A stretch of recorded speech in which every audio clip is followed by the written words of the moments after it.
In a sun-drenched meadow, a kind mother pig watches over her 3 playful piglets, Percy, Pippa, and Peter. Percy skips ahead.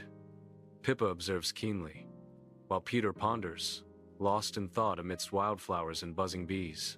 Mother Pig announces with gentle authority, "It's time to build your own houses, my little ones."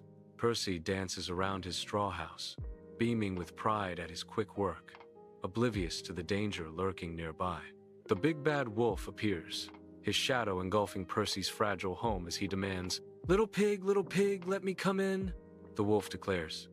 "Then I'll huff, and I'll puff, and I'll blow your house down," before blowing the house to pieces, sending Percy squealing. Inside the sturdy brick house, Percy, Pippa, and Peter huddle, peering anxiously through the window. Red-faced, the big bad wolf circles, huffing and puffing, his fury building with each failed attempt.